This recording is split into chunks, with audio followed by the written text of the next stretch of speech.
নমস্কাৰ, মই মজিদ। বন্ধুসকল, পলকতা সামগ্ৰীৰ 9টা গুৰুত্বপূৰ্ণ খবৰ। প্ৰথমটো খবৰ, দেশত এয়া কি সংস্কৃতি গঢ়ি উঠিছে। বিনামূলীয়া খাদ্য, বিনামূলীয়া চাইকেল, বিনামূলীয়া বিদ্যুৎ আৰু এতিয়া বেংক একাউণ্টত ধন জমা। অভাৱী আৰু সামৰ্থ্য থকাসকলৰ মাজত পাৰ্থক্য জানিব লাগিব। বিনামূলীয়া আঁচনিৰ বাবেই উন্নয়নমূলক কামৰ বাবে পুঁজিৰ অভাৱ হৈছে দেশত। এনে আঁচনিৰ ফলত ৰাজ্যসমূহৰ ৰাজকোষত ধন নোহোৱা হৈ গৈছে।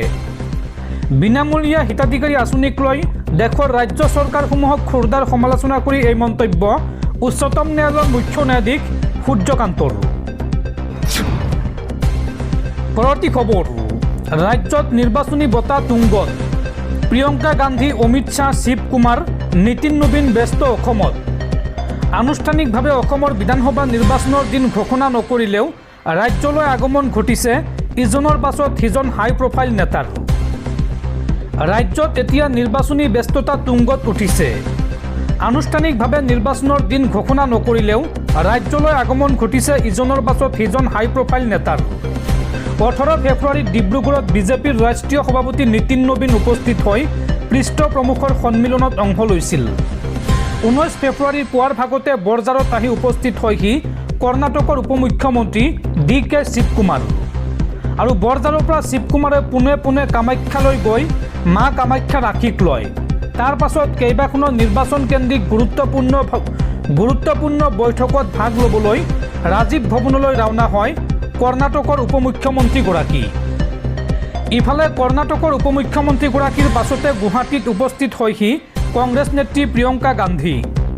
বৰঝাৰৰ পৰা পোনে পোনে কামাখ্যা মন্দিৰ দৰ্শন কৰি প্ৰিয়ংকা গান্ধী ৰাজীৱ ভৱনলৈ আহে। কামাখ্যাত প্ৰিয়ংকা গান্ধীক সংগ দিয়ে গৌৰৱ গগৈকে ধৰি দলটোৰ কেইবাগৰাকী জ্যেষ্ঠ নেতাই।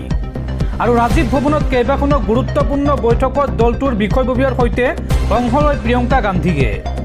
আৰু দুপৰীয়াৰ ভাগলৈ দিছপুৰৰ মানৱেন্দ্ৰ শৰ্মা কমপ্লেক্সত আয়োজিত এক অনুষ্ঠানত বিজেপিৰ বিৰুদ্ধে অসম প্ৰদেশ কংগ্ৰেছে প্ৰকাশ কৰা এখন ইস্তাহাৰ পত্ৰ উন্মোচন কৰে প্ৰিয়ংকা গান্ধীয়ে। উল্লেখযোগ্য যে দুদিনীয়া ভ্ৰমণসূচীৰে অসমলৈ আহিছে কংগ্ৰেছ নেত্ৰী প্ৰিয়ংকা গান্ধী। আৰু আজি অসমলৈ আহিব কেন্দ্ৰীয় গৃহমন্ত্ৰী অমিত শ্বাহ। বৃহস্পতিবাৰে সন্ধিয়াৰ ভাগত অসমলৈ অহাৰ কথা আছিল যদিও বিশেষ কাৰণত সাল সলনি কৰা হয় অমিত শ্বাহৰ অসম ভ্ৰমণ কাৰ্যসূচী। আজি অসমলৈ আহিব গৃহমন্ত্ৰী অমিত শ্বাহ আৰু নাথনপুৰত অমিত শ্বাহে এখন বিশাল ৰাজহুৱা সভাত অংশ ল'ব। এই উপলক্ষে প্ৰায় 100 বিঘা মাটিত সজা হৈছে বিশাল মণ্ডপ। আৰু আন্তঃৰাষ্ট্ৰীয় সীমান্ত পৰিদৰ্শন কৰিব কেন্দ্ৰীয় গৃহমন্ত্ৰী অমিত শ্বাহে। ইফালে 19 ফেব্ৰুৱাৰীত মৰাণ জনগোষ্ঠীৰ নামঘৰত সেৱা লৈ তিনিচুকীয়াৰ পৰা দ্বিতীয় দিনৰ কাৰ্যসূচী আৰম্ভ কৰে বিজেপিৰ ৰাষ্ট্ৰীয় সভাপতি নীতিন নবীনে। তিনিচুকীয়াত ৰাষ্ট্ৰীয় সভাপতিগৰাকীক উষ্ম আদৰণি জনোৱা হয়। আৰু তেওঁ তিনিচুকীয়াৰ গুইজানলৈ যোৱাৰ লগতে মৰাণ ৰজা সৰ্বানন্দ সিংহৰ সমাধি দৰ্শন কৰে। পৰৱৰ্তী খবৰ, ভূপেন বৰাই কংগ্ৰেছ দল ত্যাগ কৰা সন্দৰ্ভত প্ৰতিক্ৰিয়া প্ৰকাশ কৰিছে কংগ্ৰেছ নেত্ৰী প্ৰিয়ংকা গান্ধীয়ে।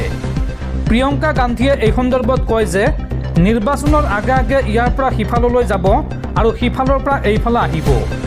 এয়া সকলো ৰাজ্যতে ঘটে। আমি যুদ্ধৰ দৰে এইবাৰ নিৰ্বাচনত যুঁজিম। আমাৰ বহুত ভাল ভাল যোদ্ধা আছে। আমি সকলোৱে একেলগে যুঁজত অৱতীৰ্ণ হ'ম।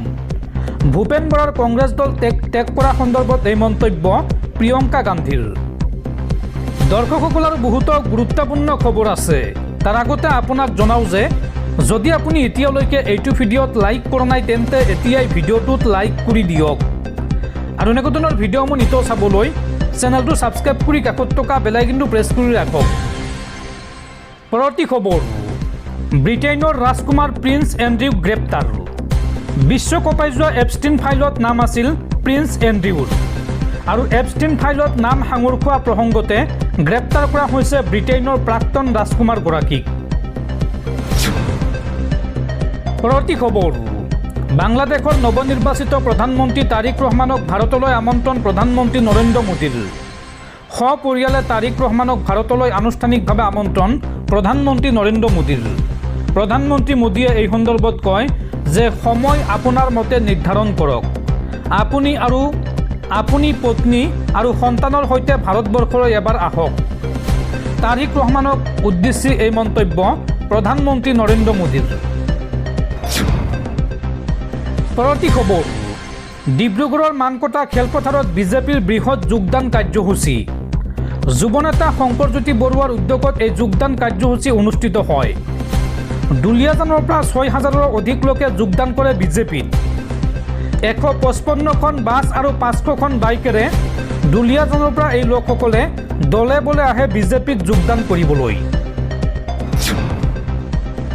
পৰৱৰ্তী খবৰ, ভাৰততো 15 বছৰৰ অনুৰ্ধ শিশুৰ বাবে নিষিদ্ধ হ'ব লাগে ছ'চিয়েল মিডিয়া।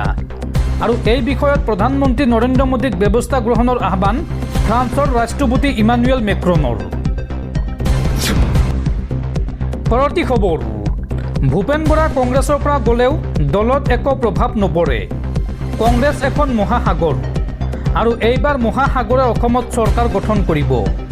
গৌৰৱ গগৈৰ নেতৃত্বত অসমত এইবাৰ গঠন হ'ব কংগ্ৰেছ চৰকাৰ। এই মন্তব্য বিধায়ক ৰেকিবুদ্দিন আহমেদৰ। পৰৱৰ্তী খবৰ, নাগৰিকত্ব সংশোধনী আইন চমুকৈ কা আৰু ইয়াৰ নিয়মাৱলীক লৈ উচ্চতম ন্যায়ালয়ত শুনানি সম্পন্ন। অসম আৰু ত্ৰিপুৰাৰ বিষয়সমূহ পৃথকভাৱে শুনানি গ্ৰহণ কৰিব আদালতে। এই সন্দৰ্ভত 5 মে'ৰ পৰা চূড়ান্ত শুনানি গ্ৰহণ কৰিব। উচ্চতম ন্যায়ালয়ৰ মুখ্য ন্যায়াধীশৰ আদালতে গ্ৰহণ কৰিব এই শুনানি। 5 মে'ৰ পৰা 12 মে'লৈ ধাৰাবাহিক শুনানি গ্ৰহণ কৰিব আদালতে। নাগৰিকত্ব সংশোধনী আইন 2019 সন্দৰ্ভত দাখিল হোৱা 243খন আবেদনৰ বাবে উচ্চতম ন্যায়ালয়ে 5 মে' 2026 পৰা চূড়ান্ত শুনানি আৰম্ভ কৰাৰ সিদ্ধান্ত গ্ৰহণ কৰিছে। মুখ্য ন্যায়াধীশ সূৰ্যকান্ত, ন্যায়াধীশ জয়মাল্য বাগচি আৰু ন্যায়াধীশ বিপুল এম পাঞ্চলিৰ সংযুক্ত বিচাৰপীঠে দিছে এই নিৰ্দেশ। 5 মে'ৰ পৰা 12 মে'লৈ ধাৰাবাহিকভাৱে ইয়াৰ শুনানি গ্ৰহণ কৰা হ'ব বুলি জানিব পৰা গৈছে। উল্লেখযোগ্য যে এই বিচাৰপীঠে কা বিৰোধী গোচৰসমূহ 2টা গোটত বিভক্ত কৰিছে। ইয়াৰ প্ৰথমটো হৈছে অসম আৰু ত্ৰিপুৰা সংক্ৰান্ত বিষয় আৰু আনটো হৈছে 2 নম্বৰত আছে দেশৰ আন অংশৰ বিষয়, অৰ্থাৎ 2টা গোটত ভাগ কৰিছে উচ্চতম ন্যায়ালয়ে। উচ্চতম ন্যায়ালয়ৰ নিৰ্দেশ অনুসৰি নিযুক্ত নডাল কাউন্সিলসকলে 2 সপ্তাহৰ ভিতৰত গোচৰসমূহ চিনাক্ত কৰি তালিকা ৰেজিষ্ট্ৰীত দাখিল কৰিব লাগিব আৰু তাৰ পাছত ৰেজিষ্ট্ৰীয়ে গোচৰসমূহ পৃথক পৃথক কৰি ক্ৰম অনুসাৰে শুনানিৰ বাবে তালিকাভুক্ত কৰিব। ইফালে 5 মে'ত আবেদনকাৰীসকলৰ যুক্তি শুনা হ'ব। 6 মে'ত পুনৰ আবেদনকাৰীৰ বাকী অংশ আৰু 7 মে'ত প্ৰতিবাদী পক্ষৰ শুনানি হ'ব। 12 মে'ত ৰিজইণ্ডাৰ পুনৰ যুক্তি গ্ৰহণ কৰা হ'ব। উল্লেখযোগ্য যে 2019 চনত 11 ডিচেম্বৰত সংসদে কা গৃহীত কৰে আৰু পিছদিনা ৰাষ্ট্ৰপতিৰ সন্মতি লাভ কৰিছিল আৰু সেইদিনাই ইণ্ডিয়ান ইউনিয়ন মুছলিম লীগে এই আইনখনৰ বিৰুদ্ধে শীৰ্ষ আদালতত আবেদন দাখিল কৰিছিল। তাৰ পাছত অসমৰ লগতে দেশজুৰি বহু সংগঠন আৰু ব্যক্তিয়ে এই সন্দৰ্ভত আবেদন দাখিল কৰিছিল। মে' মাহৰ চূড়ান্ত শুনানিয়ে এই বহু চৰ্চিত আইনখনৰ ভৱিষ্যত নিৰ্ধাৰণত গুৰুত্বপূৰ্ণ ভূমিকা ল'ব বুলি অনুমান কৰা হৈছে।